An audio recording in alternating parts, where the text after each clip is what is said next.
Welcome to Top Notch classes. आज हम comparative politics पर मोस्ट एक्सपेक्टेड एमसीक्यूज सॉल्व करेंगे और इन एमसीक्यूज की मदद से कुछ इम्पॉर्टेंट थ्योरीज को समझने की कोशिश करेंगे।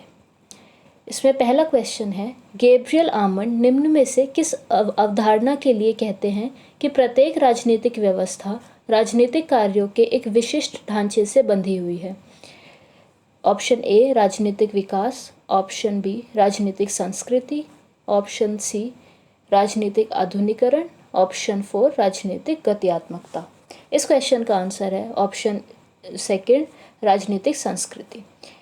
अब हम देखते हैं क्या है राजनीतिक संस्कृति। बेसिकली राजनीतिक संस्कृति में किसी भी देश के लोगों के व्यवहार, मान्यताएं, उनका जो विश्वास होता है, घृणा होती है, उनका जो साहित्य होता है, परंपरा होती है, उनके बेसिकली जो सामान्य मूल्य होते हैं वो सब उसमें सम्मिलित होते हैं। ठीक है, इसमें मैंने लिखा है राजनीतिक संस्कृति राजनीतिक सिद्धांत में अध्ययन के केंद्र में तब आया जब गैब्रियल आर्मंड ने 1956 में अपने लेख कंपैरेटिव पॉलिटिकल सिस्टम में लिखा कि प्रत्येक राजनीतिक व्यवस्था राजनीतिक कार्यों की एक विशेष ध्यान से बंधी हुई है। इसको आर्मंड राजनीतिक संस्कृति कहते हैं। ठीक है, राजनीतिक व्यवस्था और राजनीतिक विकास की भिन्नता का कारण राजनीतिक संस्कृति है। ठीक है, कि एक व्यवस्था है जो मौजूद है लेकिन धीरे धीरे राजनीतिक जो विकास होता जा रहा है और उसमें जो चेंजेस आते जा रहे हैं, जो समाज में अलग अलग संस्कृतियाँ उत्पन्न हो रही हैं, उसको हम राजनीतिक संस्कृति कहते हैं। ठीक है, सेकेंड क्वेश्चन है, in the study of political culture the concept of melting pot और salad bowl is related to which countries? ऐसा एक ऑलमोस्ट सेम कह सकते हैं क्वेश्चन नेट के एग्जाम में भी आया था। तो इसका हमें ये देखना है कि किन दो कंट्रीज़ के लिए मेल्टिंग पॉट और सैलेड बाउल जैसी टर्म्स का यूज़ होता है पॉलिटिकल कल्चर के संदर्भ में। Option A US and Britain, option B US and France, option C Israel and India, option D Israel and Britain. तो इस क्वेश्चन का क्या आंसर होगा? इस क्वेश्चन का आंसर है option A USA and Britain. अब ये क्या है मेल्टिंग पॉट और सैलेड बाउल? बेसिकली जो मेल्टिंग पॉट एक चीज़ है, उसका मतलब ये है कि बहुत सारी संस्कृतियाँ, बेसिकली ये मल्टीकल्चरलिज्म से भी रिलेटेड है और इसके साथ साथ रिलेटेड है पॉलिटिकल कल्चर से भी। तो इसका ये है कि बहुत सारी अलग अलग कल्चर के लोग एक इस तरीके का एक कल्चर डेवलप कर लेते हैं जिसमें थोड़ी सब किसी किसी की हर किसी की जो नैतिकता है, परंपरा है, वो सब उसमें मिक्स हो जाती हैं। तो उसको हम बोलते हैं मेल्टिंग पॉट। धीरे धीरे अलग अलग जो संस्कृतियों के गुण हैं वो मिलके एक नई संस्कृति का निर्माण होता है। बेसिकली यूएसए के बारे में कहा जाता है मेल्टिंग पॉट।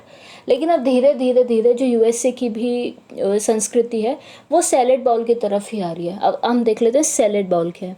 अ सैलेड बाउल और toast salad is a metaphor for the way a multicultural society can integrate different cultures. अब इसमें सैलेड बाउल में है कि थोड़ा मतलब लोग अपनी जो एक आइडेंटिटी है वो भी नहीं खोते हैं और थोड़ा और संस्कृतियों से भी मिला जुला के एक नई संस्कृति बना रहे हैं। बेसिकली सैलेड बाउल में क्या होता है, एक आप बनाना लेंगे, एप्पल लेंगे, पेयर लेंगे, अलग अलग फ्रूट्स मिक्स करेंगे। इसी तरीके से है कि अब अलग अलग संस्कृतियों को मिक्स करते हैं। उन फ्रूट्स की अपनी एक पहचान, अपना एक टेस्ट, अपना एक क्रंच जो भी होता है वो बरकरार रहता है। इसी तरीके से राजनीतिक संस्कृति के अंदर जो सैलेड बाउल है उसमें जो संस्कृति है, कल्चर्स है डिफरेंट कम्युनिटी के, वो बरकरार रहते हैं। ठीक है, और ये एक्सप्लेनेशन में मैंने अच्छे से परिभाषा लिख दी है, ये लोग आप एक बार आप पढ़ लेना। मैं टेलीग्राम पे ये पीडीएफ शेयर कर दूंगी। ठीक है, मैंने और इजी तरीके से समझाने की कोशिश की है। The melting pot theory requires the immigrants assimilate in order to become one common culture. मतलब धीरे धीरे सब अपनी पहचान खोते खोते एक कल्चर बना लेते हैं। ठीक है, और जो सैलेड बाउल है उसमें क्या होता है, सब अलग अलग हैं, डाइवर्स है, और उसी चीज़ के अंदर मतलब जैसे इंडिया भी आप कह सकते हैं, it's like a salad bowl. अलग अलग कल्चर के लोग यहाँ रहते हैं, डाइवर्सिटी है इंडिया के अंदर, लेकिन फिर भी सब मिले हुए हैं। ठीक है, एक सैलेड बाउल है ना पूरा, उसको हम एक वननेस के हिसाब से देखते हैं। मेल्टिंग पॉट में क्या होता है, आप अलग अलग उस कल्चर से आते हैं, लेकिन आप धीरे धीरे अपनी आइडेंटिटी छोड़कर सब मिलाकर सब कुछ खिचड़ी बना के एक मेल्टिंग पॉट बना के एक अलग तरीके की कल्चर का निर्माण कर लेते हैं। ठीक है, आई होप ये समझ आ गया होगा। आजकल इस तरीके के क्वेश्चंस नेट में आ रहे हैं, वे पहले कॉमन नहीं थे लेकिन अब ये ऐसे क्वेश्चंस आने लग गए हैं। तो यूएसए और ब्रिटेन इन दोनों के बेहतरीन उदाहरण है। ठीक है, क्वेश्चन थर्ड है, गैब्रियल आर्मंड और सिडनी वर्बा ने राजनीतिक संस्कृति के संदर्भ में अपनी कृति the civic culture, political attitudes and democracy in 5 nations, उनकी एक बुक है गैब्रियल आर्मंड की और सिडनी वर्बा की। तो इनकी एक बुक है, इसमें ये 5 नेशंस कौन से हैं जिसके बारे में इन्होंने रिसर्च की है in the book the civic culture. Option A में है USA, Britain, West Germany, Italy and Mexico. USA, Britain. अब आपको ये इसकी कोई ट्रिक भी बना सकते हैं, किसी भी तरीके से इन 5 देशों को याद कर लेना है। ठीक है, आप जब इन देशों को याद करेंगे तो आपको सबसे पहले यूएसए याद रखना है, Britain, West Germany, Italy and Mexico. इस क्वेश्चन का आंसर है option A, USA, Britain, West Germany ज़रूर याद रखना है। ऑप्शंस इतने क्लोज दिए जाते हैं कि कंफ्यूज हो जाते हैं कि ये था या नहीं था। एक मैक्सिको ज़रूर याद रखना है, इन्हीं ऑप्शंस में ज़्यादातर एग्जामिनर खेलते हैं, आपको याद रखना है USA, Britain, West Germany, Italy, Mexico. कोई ट्रिक बनानी है कुछ भी, उस हिसाब से इसको आप अच्छे से याद करना। ठीक है, इसके अंदर मैंने अच्छे से दे दिया है। एक और कॉन्सेप्ट है जो गैब्रियल आर्मंड और वर्बा का है, पॉलिटिकल कल्चर से रिलेटेड।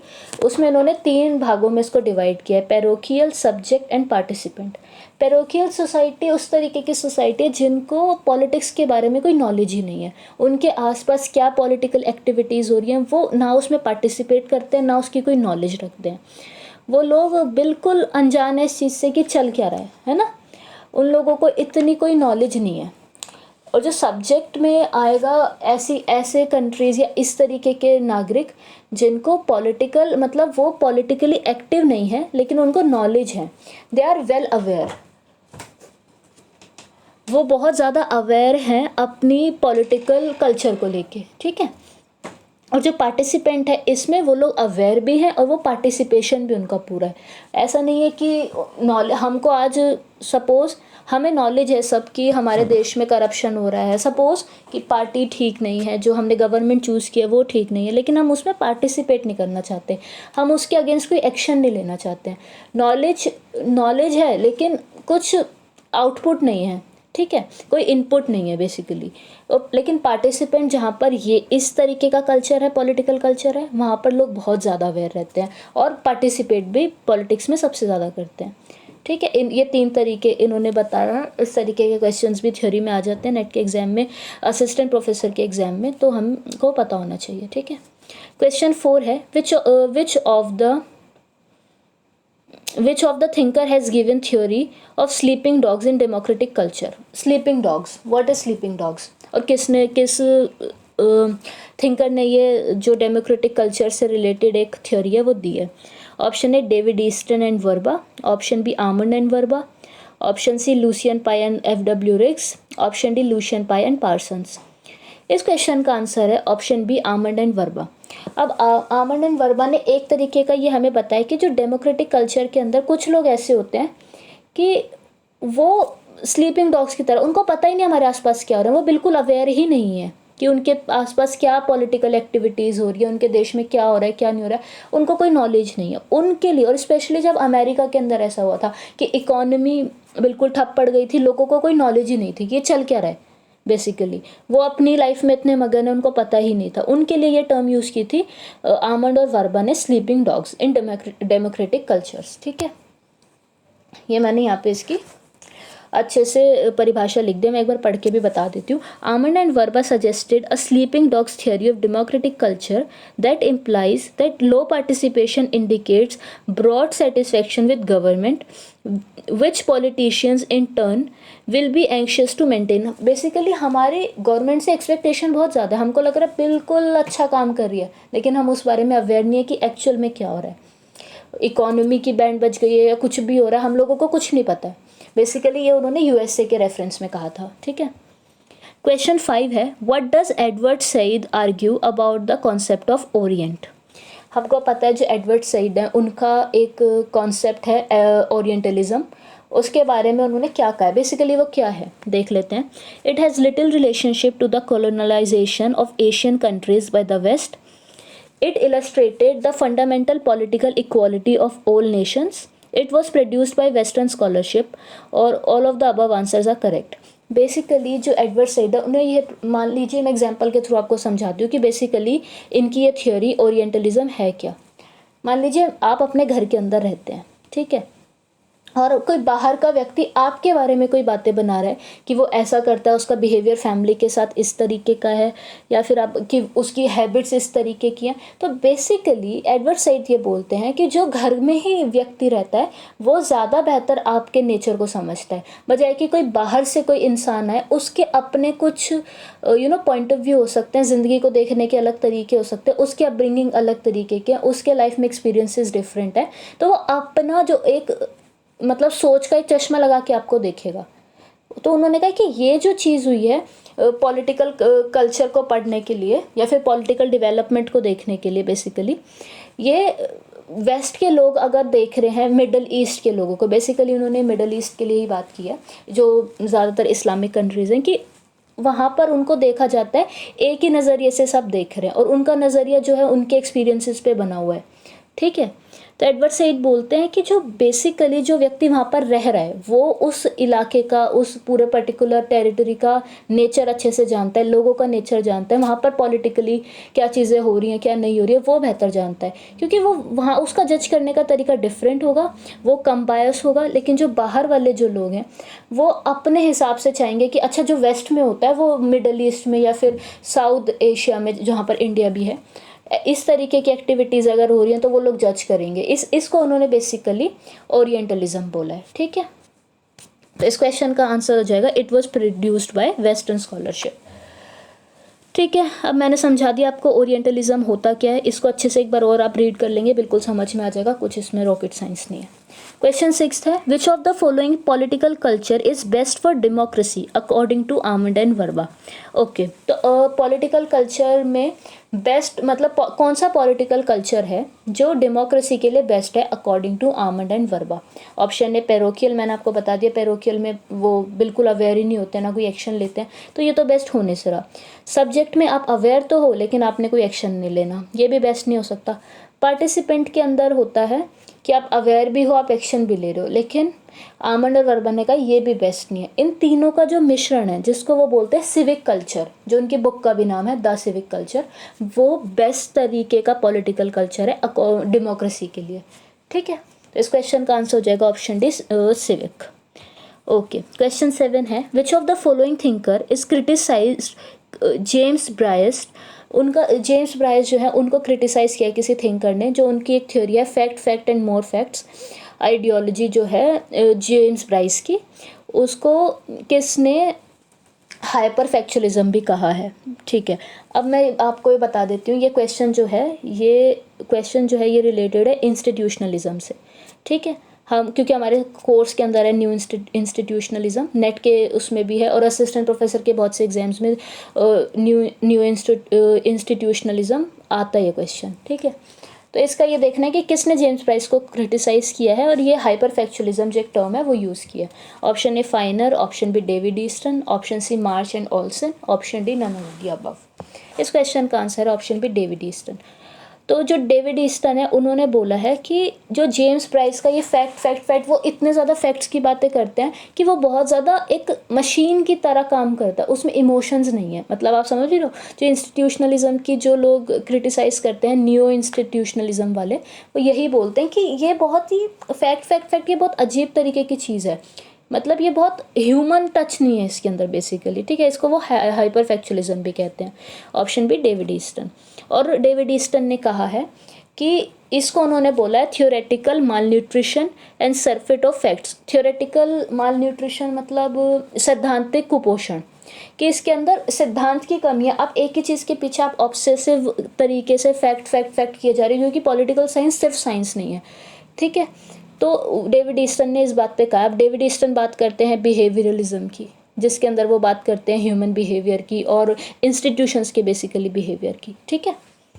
नेक्स्ट क्वेश्चन है, who wrote the article called the new institutionalism. Okay, ये आर्टिकल किसने लिखा है, द न्यू इंस्टीट्यूशनलिज्म। इस क्वेश्चन का आंसर है option B, March and Olsen. ठीक है, अब हम ये नाम देख रहे हैं, इसके अंदर डेविड ईस्टन, हमने देख लिया David Easton basically James Bryce को क्रिटिसाइज़ कर रहे हैं, जो उनका फैक्ट वाली बात पे। मार्च एंड ओल्सन का जो उन्होंने एक बुक लिखी, एक आर्टिकल लिखा, द न्यू इंस्टीट्यूशनलिज्म। लेकिन जो फादर ऑफ न्यू इंस्टीट्यूशनलिज्म है वो है डॉगलस नॉर्थ। ठीक है, यहाँ पे मैंने मेंशन कर दिया, आप रिवाइज कर लेना। ठीक है, नेक्स्ट क्वेश्चन है मैच द फॉलोइंग वाला। अब हमें ये देखना है कि एक तरफ मैंने लिखे हैं थिंकर्स के नाम, दूसरी तरफ मैंने उनकी थ्योरीज या उनके कॉन्सेप्ट्स या जो भी उन्होंने अप्रोच यूज़ किया उसके बारे में। ठीक है, तो फर्स्ट है गैब्रियल आर्मंड। तो आपको यहाँ ढूंढ लेना है कि गैब्रियल आर्मंड किस चीज़ के लिए फेमस है। हमको पता है Gabriel Armand structural functional approach के लिए फेमस है। ठीक है, फिर है डेविड ईस्टन। डेविड ईस्टन का इनपुट आउटपुट एनालिसिस है। एफ.डब्ल्यू. रिग्स का फ्यूज प्रिज्मेटिक डिफ्रैक्टेड मॉडल और एडवर्ड सईद का ओरिएंटलिज्म। ठीक है, अब आप ऑप्शंस में देख लेना कि कौन सा इसका आंसर है। ठीक है, क्वेश्चन 10th है, इसके अंदर भी मैच द फॉलोइंग वाला ही क्वेश्चन है। इस तरीके के क्वेश्चंस बहुत एग्जाम में आते हैं। आप टीजीटी का देख लें, आप असिस्टेंट प्रोफेसर का देख लें, या फिर नेट का तो खैर कहने ही क्या, नेट में तो आजकल क्वेश्चंस इसी तरीके के आते हैं। ठीक है, इसमें है नॉर्मेटिव। अब इंस्टीट्यूशनलिज्म का, अब बेसिकली ये जितने भी ऑप्शंस आपको इस तरफ दिख रहे हैं जिनसे मैच करना है, नॉर्मेटिव, इंस्टीट्यूशनलिज्म, ये सारे जो भी हैं ये न्यू इंस्टीट्यूशनलिज्म के एक तरीके से क्या बोलेंगे, अलग अलग तरीके में डिवाइड किया। ये किसी ने कुछ थ्योरी दी है, किसी ने कुछ। तो हम देखना है कि नॉर्मेटिव जो है उसका किसने बोला है। तो नॉर्मेटिव की बात करते हैं मार्च एंड ओल्सन। एम्पिरिकल की बात करते हैं मैंने आंसर वैसे नहीं। एम्पिरिकल की बात करते हैं Weaver and Rockman. Rational choice institutionalism की बात करते हैं डॉगलस नॉर्थ। और इंटरनेशनल इंस्टीट्यूशनलिज्म की बात करते हैं क्रेसनर एंड रिटबर्गर। ठीक है, ये 10 क्वेश्चंस यहाँ पर कंप्लीट हो गए हैं। इसके साथ साथ मैंने यहाँ पर एक वो लगा दी है फ़ोटो, जिसके अंदर बहुत सी इम्पॉर्टेंट बुक्स का जो इस कंपैरेटिव पॉलिटिक्स के अंदर पॉलिटिकल कल्चर से रिलेटेड बुक्स हैं, ये सारी बुक्स मैंने यहाँ पर लगा दी हैं। बहुत इंपॉर्टेंट बुक्स है क्योंकि बुक्स पे क्वेश्चंस आते ही आते हैं और स्पेशली इन टॉपिक से आते हैं। आप लोग ये देख लेना। ठीक है, बहुत इजी बुक्स है, एक बार में याद हो जाएगा। उसके कभी कभी ईयर पूछ लेते हैं, किसकी है ये पूछ लेते हैं, बुक का पूरा नाम भी पूछ लेते हैं। ठीक है, तो इसमें सारी चीज़ें हैं, आप देख लेना। और ये कंपैरेटिव पॉलिटिक्स के एमसीक्यू का फर्स्ट पार्ट है, इसके बाद भी कई पार्ट्स आएंगे। प्लीज़ आप वीडियो को लाइक करिए, कमेंट करिए, ताकि मुझे भी कुछ मोटिवेशन मिले वीडियो बनाने का। और प्लीज़ चैनल को प्लीज़ सब्सक्राइब भी कर लीजिए। आगे बहुत अच्छा कंटेंट आने वाला है पॉलिटिकल साइंस के स्टूडेंट्स के लिए। और अच्छे मतलब मैं पूरा सिलेबस नेट का भी कवर कराने वाली हूँ यूट्यूब पे ही। और आगे HPPSC की जो भर्ती आने वाली है उससे रिलेटेड भी हम सोच रहे हैं कि कुछ अच्छा हम प्लान कर रहे हैं चैनल के लिए। ठीक है, आप लोग प्लीज़ सपोर्ट करिए। Thank you for watching this video.